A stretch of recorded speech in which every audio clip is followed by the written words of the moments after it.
Shalom warga kerajaan di GPI Maple Park. Apa kabar? Saya percaya Anda semua tetap dalam pemeliharaan Tuhan yang luar biasa. Haleluya. Dan pada saat ini sebelum kita mendengarkan firman Tuhan, mari bersama-sama kita mencari wajah Tuhan. Biarlah Roh Kudus mengurapi dan memberikan kita pengertian serta kemampuan untuk melakukan firman Tuhan. Bapa Sorgawi, datanglah kerajaan-Mu dan jadilah kehendak-Mu atas setiap kami di bumi seperti di sorga. Nyatakan diri-Mu lewat firman-Mu, karena firman-Mu itu ya dan amin. Firman-Mu itu pelita bagi kaki kami serta terang bagi jalan kami. Firman-Mu yang bila kami renungkan akan membuat kami bertindak hati-hati sesuai dengan segala yang tertulis di dalamnya. Sehingga dengan demikian perjalanan kami akan dibuat Tuhan menjadi berhasil. Dibuat Tuhan menjadi beruntung. Kami sungguh percaya langit bumi dan segala kemuliaan yang dibangun manusia tidak kekal dan akan segera berlalu. Namun satu hal perkataan-Mu saja, firman-Mu yang akan tinggal tetap sampai selama-lamanya. Dalam nama di atas segala nama, Raja di atas segala raja, Tuhan kami Yesus Kristus. Amin. Haleluya. Firman Tuhan, mari kita akan baca bersama-sama dalam kitab 1 Timotius 4 ayat yang ke-7 dan ayat yang ke-8. Demikian firman Tuhan. Tetapi jauhilah tahayul dan dongeng nenek-nenek tua. Latihlah dirimu beribadah. Ayat yang ke-8. Latihan badani terbatas gunanya, tetapi ibadah itu berguna dalam segala hal karena mengandung janji, baik untuk hidup ini maupun untuk hidup yang akan datang. 1 tahun lebih kita sudah mengalami yang disebut pandemi corona ini. Dan saya akan memberitahukan bahwa hidup ini memang penuh misteri. Ada banyak pertanyaan dalam hidup ini yang gak bisa kita jawab, bukan? Ada juga hal-hal dalam hidup ini yang kita gak bisa kendalikan. Ada pula hal-hal dalam hidup ini yang gak bisa kita stop, hentikan. Kenapa? Itulah misteri kehidupan. Ya, kita manusia biasa. Hanya Tuhan yang mengerti akan semuanya. Let God be God. Biarlah Tuhan tetap menjadi Tuhan. Walaupun kita ini diciptakan serupa segambar dengan Tuhan, tapi kita masih manusia biasa. Dan biarlah kedaulatan Tuhan yang itu dinyatakan. Seperti pandemi ini, mari kita melihat dalam perspektif kebenaran firman Tuhan. Jadikan pandemi corona menjadi akademi corona. Kenapa? Ini sebuah proses pembelajaran bagi kita semuanya. Tidak peduli siapapun, bangsa manapun di seluruh dunia hari-hari ini. Saudaraku harus melakukan tanda petik riset dalam hidup mereka. Ya, sesuatu yang telah diprediksi, ya, yang direncanakan tiba-tiba harus dibatalkan. Karena keadaan yang terjadi ini adalah keadaan yang sifatnya force major. Keadaan yang tidak bisa diantisipasi yang sebelumnya. Oleh sebab itu, mari kita lihat dalam perspektif kebenaran firman Tuhan. Kita harus tahu bahwa Tuhan tidak pernah kecolongan tentang pandemi ini. God still in control. Tuhan tetap dalam kendalinya. Anything bad can happen, but our God still sit on the throne. Sesuatu yang buruk bisa terjadi termasuk pandemi corona ini. Tetapi kita harus ingat Tuhan kita tetap duduk di takhta. Memerintah atas alam semesta, atas jagat raya ini. Tidak ada sesuatu yang luput dari pengawasannya. Jadi pandemi ini ada dalam kendali Tuhan kita Yesus Kristus. Sebab itu kuatkan dan teguhkan hati. Jadikan jadi akademi. Kita mau siap untuk dibentuk. Kita mau siap untuk diajar. Kita siap untuk belajar. Supaya apa? Semakin dimurnikan. Semakin dikuduskan. Semakin kita didewasakan. Dalam upaya apa? Dengan dalam upaya tujuan akhirnya adalah supaya kita menjadi seperti Kau Yesus. Menjadi seperti Kau Yesus. Menjadi sempurna dalam seluruh hidupku. Itu yang Tuhan inginkan. Saudaraku dikasih Tuhan, dan dalam keadaan seperti ini, tindakan apa yang harus kita lakukan? Saudaraku dikasih Tuhan, Alkitab menjelaskan kepada setiap kita bahwa latihlah dirimu beribadah. Lah, kata beribadah di sini ini bukan berarti seperti ibadah konvensional yang kita biasa lakukan. Kita pergi ke gereja, kita kebaktian, bukan seperti itu. Kata beribadah di sini di dalam bahasa aslinya menggunakan kata eusebeia. Itu adalah godliness, keserupaan dengan Tuhan.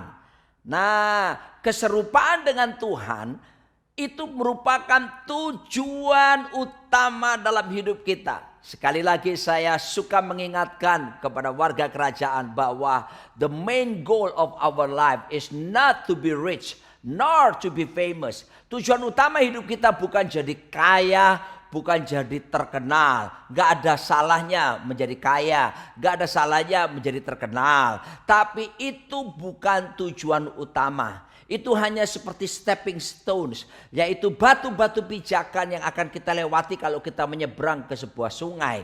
Kalau kita berhenti di batu pijakan, berbahaya sekali nanti kalau ada banjir datang, maka kita akan hanyut dan binasa. Oleh sebab itu, jangan mengandalkan kekayaanmu, jangan mengandalkan popularitasmu, tapi mari kita menuju kepada panggilan yang sorgawi, yaitu di mana kita berjalan lewat pandemi ini, kita tetap berkata kepada Tuhan, bentuk saya, bimbing saya, pimpin saya Roh Kudus, supaya semakin hari berjalan, semakin menuju keserupaan dengan Tuhan kita Yesus Kristus. Nah, saudaraku dikasih Tuhan, untuk berjalan dalam keserupaan, Alkitab mengajarkan supaya kita latihlah dirimu beribadah. Latihlah. Kata latihlah di sini ini mengandung pengertian dalam bahasa aslinya yaitu gimnastik atau gym, di mana tempat kita tahu fitness center orang latihan gym ya. Lalu supaya otot kawat balung besi keringet wedang jahe itu Gatot Kaca ya. Bagaimana perut bisa menjadi six pack ya, kekar. Maka perlu latihan yang rutin ya, terus berlatih dan terus akhirnya menjadi terlatih sungguh-sungguh ya. Nah, kalau yang kelihatan di depan kamera ini bukan six pack, tapi ini one big pack dan juga the whole pack. Dulu waktu saya masih muda six pack. Tetapi kalau kita mau latihan, maka bisa jadi sungguh-sungguh six pack itu terjadi. Sama keserupaan dengan Kristus di masa pandemi, masa sukar seperti ini. Ayo saya mengajak warga kerajaan untuk terus berlatih. Berlatih untuk supaya kita menggunakan perkataan mulut kita dengan benar. Berlatih supaya kita menjauhkan diri dari dusta dan kebohongan. Berlatih menggunakan mata kita supaya mata kita tertuju kepada Kristus ya, memandang kemuliaan Tuhan. Dan kita mulai berlatih untuk supaya tidak mata kita tergantung dengan pornografi dan sebagainya yang sekarang merajalela justru di masa pandemi seperti ini. Berlatih menggunakan pikiran kita supaya pikiran kita ini tunduk kepada pikiran Kristus ya, melatih seperti Filipi 4 ayat yang ke-8, semua yang benar, semua yang mulia, semua yang suci, semua yang adil, semua yang manis, semua yang sedap didengar, semua yang disebut kebajikan dan patut dipuji, pikirkanlah semuanya itu. Nah, mulai pikiran kita diselaraskan sesuai dengan pikiran Kristus. Ini mesti dilatih dari ke hari ke sehari. Melatih pula perasaan kita supaya perasaan kita ini selaras seperti Filipi pasal 2, supaya perasaan kita itu saudaraku selaras dengan perasaan Kristus seperti yang terdapat dalam Kristus Yesus Tuhan kita. Melatih pula saudaraku dikasih Tuhan, yaitu apa yang disebut dengan kemauan kita, kehendak kita, supaya kehendak kita itu takluk, tunduk kepada firman Tuhan, kepada kehendak Tuhan. Dan ini perlu latihan ya, dari hari ke hari. Pandemi corona ini merupakan area waktu yang Tuhan berikan kesempatan yang luas buat kita untuk melatih seluruh kehidupan kita supaya kita semakin menyerupai Tuhan kita Yesus Kristus. Tolaklah segala mentalitas instan, segala sesuatu yang maunya serba cepat. There is no shortcut to follow Christ Jesus. Tidak ada jalan pintas untuk mengikuti Tuhan Yesus Kristus. Kita harus setia di dalam proses kehidupan. Yesaya menjelaskan, umat yang kubentuk akan memberitakan kemasyuranku. Umat yang diproses oleh Tuhan itu akan memberitakan kemasyuran, memberitakan kemuliaan Tuhan. Oh haleluya. Ada ungkapan berkata the cross before the crown. Ya, salib dulu baru mahkota. Lalu kemudian the thorn before the throne. Duri dulu baru bicara takhta. Oleh sebab itu Yesus berkata, marilah kita sangkal diri, pikul salib, dan mengikut Tuhan setiap hari lewat berbagai proses kehidupan termasuk pandemi ini. Mari kita sikapi dengan apa? Mengerti diizinkan oleh Tuhan merupakan proses pembelajaran supaya kita lulus dari akademi corona. Kalau lulus dari akademi corona ini, kita masuk menjadi apa? Mengalami yang disebut corona revival. Ada kebangkitan hari besar di mana kita yang telah melewati lembah-lembah bayang maut ini, kita bisa keluar sebagai pemenang dan memberitakan Injil Kerajaan Allah, memuridkan banyak orang, bersaksi karena kita telah oleh anugerah Tuhan dimampukan melewati lembah-lembah kesulitan. Sebab Tuhan tidak pernah berjanji jalan cuma lurus saja tanpa ada tikungan-tikungan tajam. Tuhan tidak berjanji langit hanya cerah tanpa ada hujan. Tuhan tidak berjanji seperti itu. Yang Tuhan janjikan adalah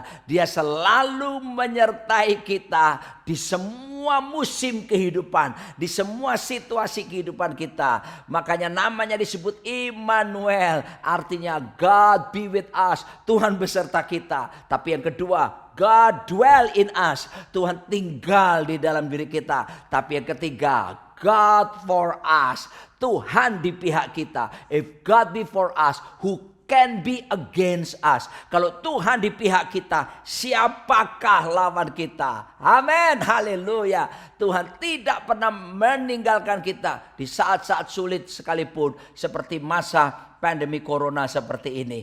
Ayo siapkan dirimu untuk berlatih. Kalau sudah latihan, itu menyebabkan kita menjadi berlatih.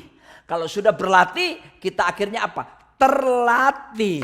Kalau sudah terlatih, wow, berikutnya pasti kita akan melatih orang lain. Jangan cukup puas cuma menjadi jemaat yang setia. Ya, ini kebenaran yang separuh. Setia memang baik, tapi bukanlah yang excellent. Saya pernah belajar bahasa Inggris waktu SMA dulu. Guru saya mengajarkan bahasa Inggris baik adalah good. Lebih baik better. Terbaik best. Lalu guru saya berkata, ada yang lebih tinggi daripada yang disebut the best. Wah, saya penasaran. Guru saya berkata, excellent. Wow, excellent atau luar biasa. Artinya above average, di atas rata-rata. Nah, jangan cuma kita jadi jemaat biasa, setia. Itu cuman rata-rata. Tapi kita mau above average. Apa itu above average? Yaitu kita mau melangkah lebih jauh. Kita bukan cuma setia, tapi berbuah. Not just faithful, but fruitful. Harus berbuah. Sebab itu di masa pandemi ini, ayo tingkatkan semuanya apa yang ada dalam diri kita. Tuhan sudah memberikan potensi, karunia, bakat, talenta. Jangan didiamkan hanya karena pandemi ini. Mari kita justru mengembangkannya di masa-masa yang sukar seperti ini, supaya potensi, talenta, bakat maupun karunia yang Tuhan berikan kita boleh berlipat kali ganda dan berbuah. Untuk itu kita ditetapkan di planet bumi ini.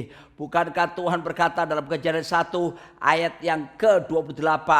Ya, Allah memberkati mereka lalu beranak cuculah dan bertambah banyak. Di situ dalam bahasa Inggris dikatakan be fruitful and be multiply, ya. Jadi berbuah dan berlipat, ya, berkembang. Tuhan inginkan kita mengalami pengembangan, bukan sekedar secara fisik.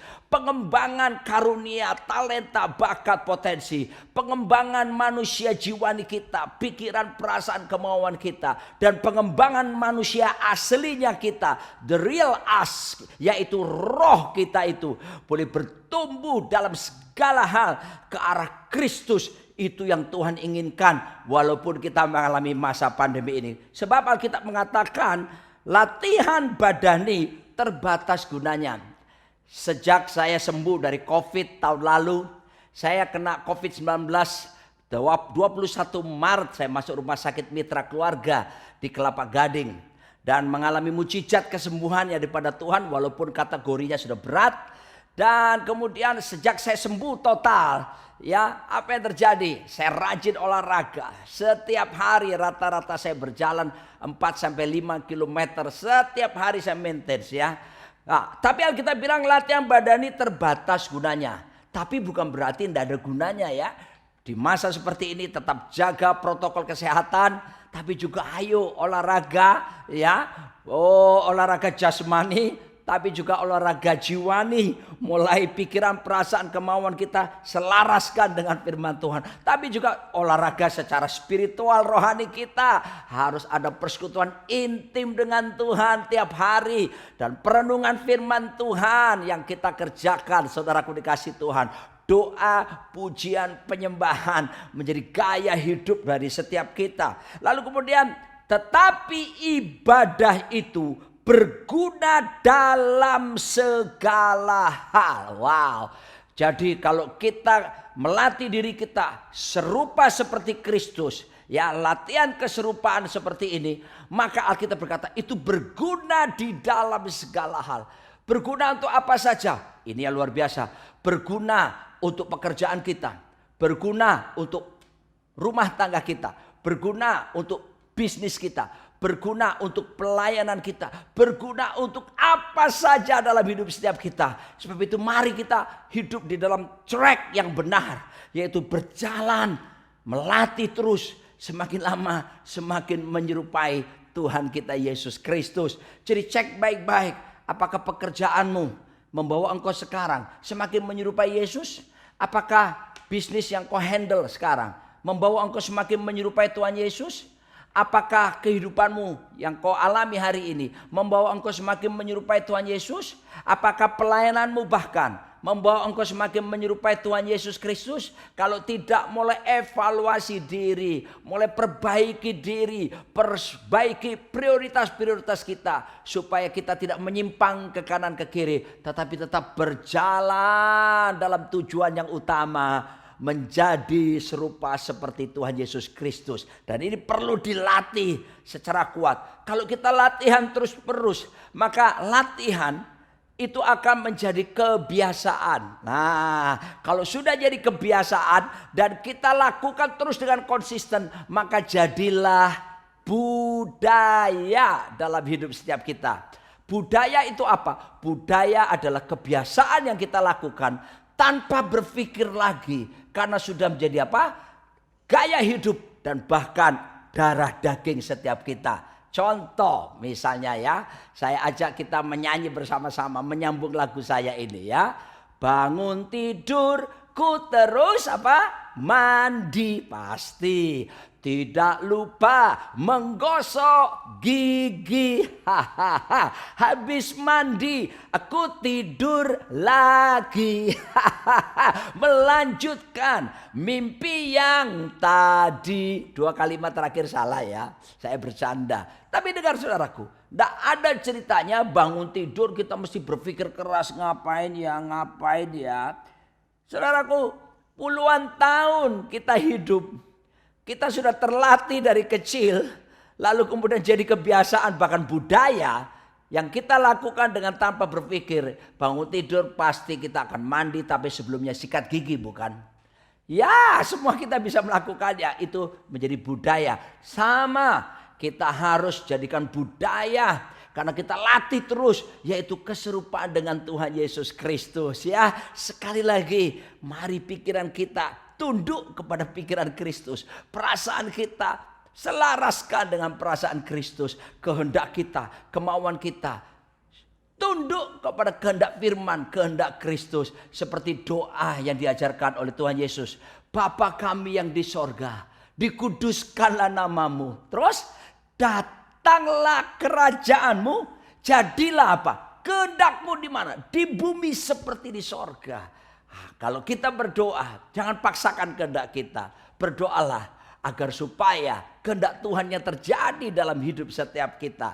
Berdoalah supaya kita semua menjadi apa yang disebut pelaksana kehendak Tuhan di dalam hidup setiap kita. Saya percaya kalau kita berdoa seperti ini, hasil yang terbaik akan terjadi. Karena yang Tuhan kerjakan itu bukan keinginan kita, tapi yang menjadi keinginan Tuhan sepenuhnya dalam kehidupan kita. Dan kalau kita latihan beribadah, kita berkata, selain berguna dalam segala hal, akan mengandung janji. Wow, ini sesuatu yang menggairahkan sekali. Mengandung janji. Maksudnya apa mengandung janji? Ya, berarti ada pengharapan yang disediakan. Saya akan bercerita kepada saudara betapa pentingnya pengharapan di dalam diri kita. Dan ada kabar baik. Pengharapan di dalam Yesus Kristus tidak akan pernah mengecewakan. Bahkan jauh-jauh hari sebelumnya pemazmur Daud berkata, hanya dekat Allah saja kiranya aku tenang. Sebab daripadanya lah harapanku. Hanya Dia gunung batuku dan keselamatanku, kota bentengku, aku takkan goyah. Tuhanlah pengharapan kita. Dia kota benteng kita. Kita tidak akan goyah sekalipun badai corona belum berhenti. Tuhan akan membuat kita tegak berdiri seperti kaki rusa di bukit-bukit batu. Dia melatih jari-jari kita untuk bertempur. Dia melatih tangan kita dan lengan kita untuk melenturkan busur tembaga. Dia membuat ikat pinggang kita dengan ikat pinggang keperkasaan. Kita bukan anak-anak gampang, tapi kita adalah anak-anak warga kerajaan Allah, pilihan Tuhan, siap untuk dipakai Tuhan melakukan perkara-perkara yang besar. Sebab bagi Tuhan tidak ada yang mustahil. Bagi kita yang percaya kepada Tuhan pun tidak ada sesuatu pun yang mustahil. Memiliki pengharapan karena ibadah, latihan keserupaan Kristus mengandung janji dan itu ada pengharapan di dalamnya. Alkitab menjelaskannya bahwa dalam Ibrani 6 ayat 19 sampai 20, pengharapan itu adalah sauh yang kuat dan aman bagi jiwa kita yang telah dilabuhkan sampai ke belakang tabir, di mana Yesus telah masuk sebagai perintis bagi kita ketika Ia menurut peraturan Melkisedek menjadi imam besar sampai selama-lamanya. Wow, Yesuslah jangkar kehidupan kita. Yesuslah sauh yang telah dilemparkan ke depan. Dan kalau kita naik perahu atau naik kapal, maka jangkar akan dilemparkan. Dan sehingga kapal atau perahu itu tidak akan kemana-mana. Karena telah terpaut saudaraku dengan jangkar itu kepada batu karang yang ada di daerah tersebut. Yesuslah batu karang kita. Dia sudah dilempar jauh ke depan dan kita ikuti tali itu, ya. Maka saya percaya kita akan pengharapan kita, janji-janji Tuhan yang dijanjikan kepada kita. Mungkin memang ada gelombang sedikit, tapi selama kita berpegang dengan tali jangkar itu, dan kita akan sampai kepada jangkar itu, dan kita tidak akan mengalami binasa. Kita akan mengalami justru janji-janji Tuhan tergenapi di dalam kehidupan setiap kita. Jadi saya mau katakan kepada kita, harapan kita itu dalam bahasa Yunani kata pengharapan di sini kata peace yang dipakai. Itu artinya apa? Ada mengandung ekspektasi, expectation, ada harapan, ada sesuatu yang kita inginkan terjadi. Walaupun ada unsur kita menunggu waktunya, jangan paksa waktu kita. Biar waktu Tuhan yang terbaik terjadi dalam diri kita. Dengan pengharapan itu, karena mengandung janji, itu ada antisipasi. Jadi yang pertama ada expectation, ya. Yang kedua ada anticipation, ada antisipasi. Di mana kita setelah melihat situasi, sekarang kita tahu mesti melakukan apa seperti itu. Jadi ini soal antisipasi, kita sedang berpikir untuk mengambil tindakan tertentu. Dan unsur yang ketiga dari pengharapan adalah confidence. Wow, rasa percaya diri penuh, keyakinan penuh bahwa itu pasti terjadi. Haleluya. Dilewati lembah sulit ini, pandemi ini, proses berat kehidupan, Alkitab menjanjikan firman Tuhan akan menyatakan kemuliaannya, kemasyurannya lewat kehidupan setiap kita. Kata kemuliaan dalam bahasa Ibrani adalah kabod, bahasa Yunani doxa. Artinya apa? Bobot. Wow, bobotnya Tuhan akan dinyatakan. Tapi sebetulnya juga kata kemuliaan mengandung pengertian kualitas. Kita akan dijadikan pribadi-pribadi yang berkualitas, pribadi-pribadi yang bermutu, pribadi-pribadi yang tentunya akan menyenangkan Tuhan, pribadi-pribadi yang menghasilkan banyak buah, di mana potensi kita akan berlipat kali ganda. Dan Alkitab berkata, mengandung janji bukan cuma untuk hidup ini, melainkan juga maupun untuk hidup yang akan datang. Haleluya. Kita punya masa depan yang gilang gemilang. Haleluya. Harapkan banyak hal terjadi. Tetap setia, tetap berbuah. Dan saya mau katakan, tetap latih dirimu. Latih terus ya. Kalaupun kita sudah mulai capek, mulai kita cari wajah Tuhan, renungkan firman, minta energi dari atas terjadi, dan terus konsisten latihan. Akibat kita latihan beribadah, latihan keserupaan dengan Tuhan Yesus, menjadikan kita berlatih dengan semangat. Kalau sudah berlatih, kita menjadi terlatih. Haleluya. Dan kita terlatih, itulah jadi budaya dalam hidup kita, sehingga hidup benar. Kita nggak perlu mikir-mikir lagi. Kita pasti bisa hidup benar, kan menjadi gaya hidup. Kita nggak kompromi lagi dengan dunia ini. Nggak perlu mikir lagi ini dosa atau tidak. Kenapa? Karena kita sudah jadikan budaya. Kita sudah latihan dari hari ke hari. Dan kalau itu terjadi, saatnya melangkah menjadi apa? Melatih orang lain. Saatnya kita memuridkan orang lain, menolong orang lain, supaya orang lain pun berjalan dalam tujuan yang sama, yaitu tujuan menjadi serupa seperti Tuhan kita Yesus Kristus. Haleluya. Saya percaya warga kerajaan bukan menjadi orang Kristen gampangan, tapi menjadi orang-orang Kristen yang dewasa, yang berjalan lurus dalam kebenaran firman Tuhan, dan tidak akan pernah kompromi dengan dunia ini. Dan jangan khawatir apa yang kamu makan, jangan khawatir apa yang kamu minum, jangan khawatir apa yang kamu pakai. Semua dicari bangsa-bangsa yang tidak mengenal Tuhan. Tetapi carilah dahulu kerajaan Allah serta kebenarannya, semuanya akan ditambahkan kepadamu. Jangan khawatir tentang masa depanmu. Masa depan ada di tangan Tuhan. Ingat, Yesus jangkar kita, sauh kita.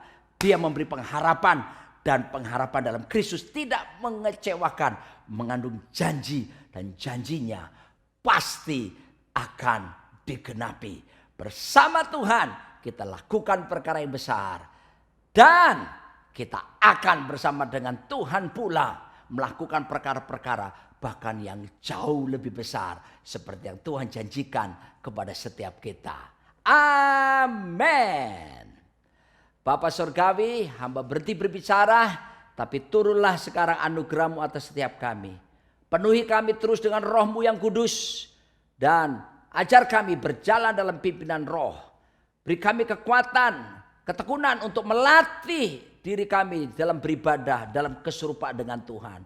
Terus berlatih sehingga kami terlatih, bahkan kami melatih banyak orang. Hidup kami berbuah lebat, nama Tuhan dipermuliakan.